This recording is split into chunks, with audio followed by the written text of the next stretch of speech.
coming back, not because I'm ignoring the client, but the client's looking at something, and she interrupts me.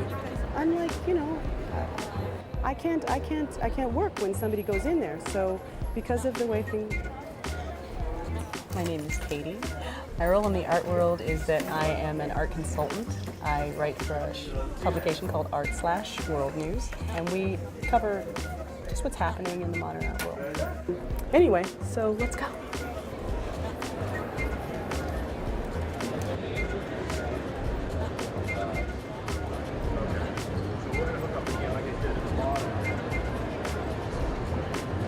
Well, the most important thing about, I think, an art market is that it's 75% image.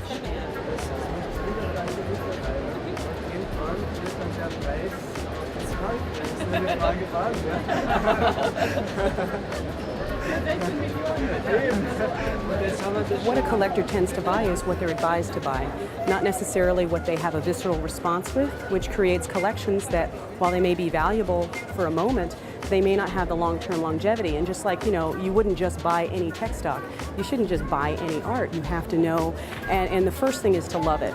Generally, if you love it and you have an experience with a piece, you're going to love it for the rest of your life. If you don't have that love relationship, you're buying it simply for the cost, you're not going to see things as intensely later on. And you also probably won't have as much satisfaction at final resale. The Ferengi recognize 5 different levels of acquisition. It starts with obsession, then there's the intensity towards acquisition, and there's finally disillusionment and resale. And we, like Ferengi, have that same problem. So let's see what we've got.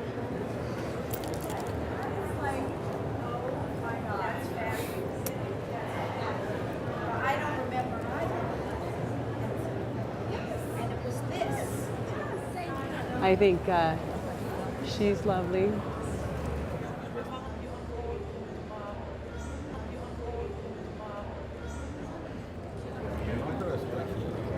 Okay, this is a perfect example. Here we've got a great Keith Haring. Let's find out what the price point is on that. I am going to just sneak over there and act like I'm an interested buyer. Oh, geez. Thank you. But let's find out what that goes for. Can you tell me about this Keith Haring? It's one of these found panels that... Sure. And how much are you asking? We're asking $190,000. So about $190,000. Mm-hmm. Oh, fantastic. Perfect. Right now we're outside a bridge. Yesterday we looked at a Keith Haring that was being offered for roughly $160,000. We're going to go upstairs first. A hotel fair is an interesting animal compared to where we were. A hotel fair is very intimate.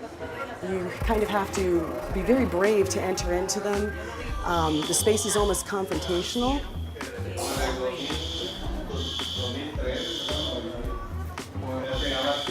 And the pieces sometimes don't get the right lighting, or it's not to the best of their advantage the way it is in Basel. So one of the problems of the venue in general is that it's a little bit more low-key.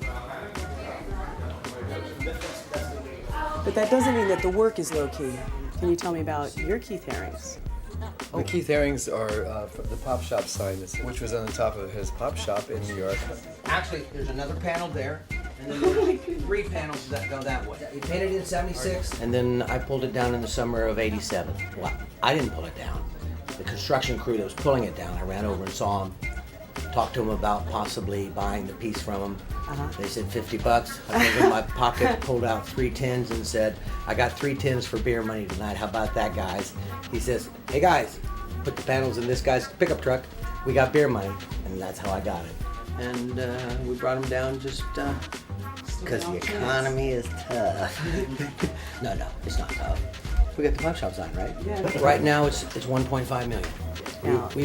We've had a tentative offer for half of that, but You're going to hold. 1.5. How can I replace it? Truthfully, it's been a good fair. Surprisingly, there's still people purchasing things. Are they crazy? No. Everybody wants a deal, don't they? Mm-hmm. And as long as they get a deal, there's still people buying. So we've been real happy.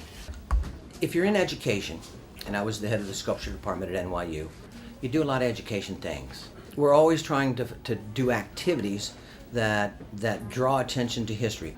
And if people don't know, if our education system doesn't know, if our museums are relatively limited, then whose responsibility is it to touch the youth?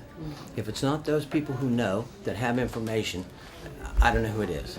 And as an art historian, as someone who was in New York, Europe, and around, it's my responsibility to expose Keith Haring, to expose Andy Warhol, to expose Marcel Duchamp, things that we need to know. If we don't know them, then we've made a mistake and we're behind the Europeans.